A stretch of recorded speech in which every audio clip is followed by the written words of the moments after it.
from Omar Rahman, who is a fellow at the Middle East Council on Global Affairs. He's going to join us now from New York to talk about the possible implications of Hamas senior leader Saleh al-Arouri's death. Welcome to TRT World. Your raw reactions when you heard about this assassination last night. First of all, thank you for having me. My reaction was just that this was, seemed very provocative. It was likely an escalatory move by Israel to potentially widen the conflict in the region that would maybe draw in the United States.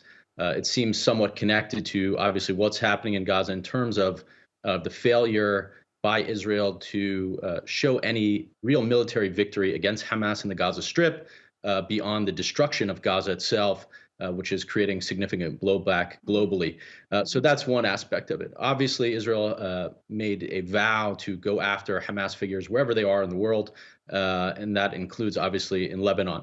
But with Hezbollah and Israel, facing off on their border over the last 3 months, and that gradually heating up. This was a provocative move that could, be the type of flashpoint that we see that really escalates things.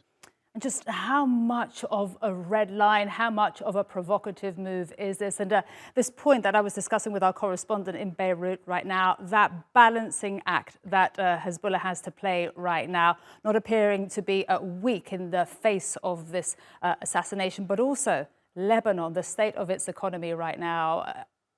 It would be, to use the term Linda used, reckless to go into a full-blown war with Israel.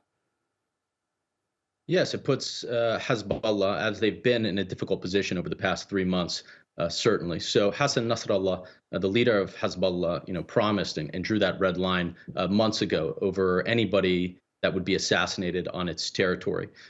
So he's going to give a speech shortly, and we'll see what he ultimately says here. But yes, it puts Hezbollah in a difficult position because in some sense it must retaliate. It must show that it has some deterrent ability so that this does not keep happening. At the same time, Hezbollah and the larger so-called axis of resistance, including Iran, has been very careful in responding to Israeli attacks so as not to escalate widely. I mean, one thing that we must not forget that I've seen pretty much ignored this whole time is Israel is a nuclear armed state.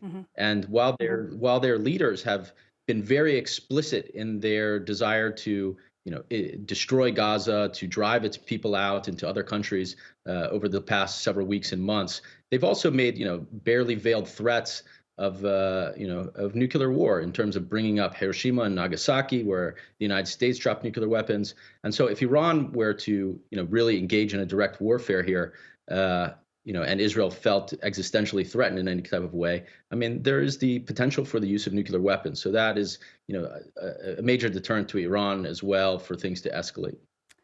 That's a very important point that you raise, Omar, because just how stretched is Israel right now? How ready are they for reprisals? They're bogged down in Gaza right now, stretched on the occupied West Bank as well. How ready would they be for a reprisal? Well, obviously not stretched so much that they wouldn't take these type of actions, which could come with the type of consequences to widen the conflict. So clearly they feel capable. Otherwise, they're hoping, that the United States gets, dragged into that the United States is committed on the side of Israel already in what's been going on in terms of the genocide that's happening in the Gaza Strip, in terms of the kind of, providing some kind of deterrence from a regional wider escalation.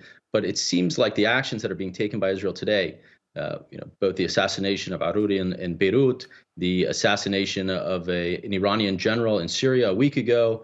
We don't know if the bombings that happened in Iran today, which killed over 100 people at the memorial for al-Qassam Soleimani, are related to Israel. We're not quite sure, but it's quite coincidental that it happened a day after this assassination in Beirut, as well as a years-long shadow war that Israel has been engaged with in Iran, in which it has taken out figures, nuclear scientists, etc. So there is, some concern that this may be Israel, and those are extremely provocative moves. So there is the potential here. I mean, Israel's certainly stretched militarily, to answer your question more directly. This is taking a massive economic toll as well to prosecute this war. They wouldn't be able to do it without the United States, but that's where we are. Fantastic to get your analysis. Omar Rahman speaking to us there from New York. Really appreciate your time and insights. Thank you.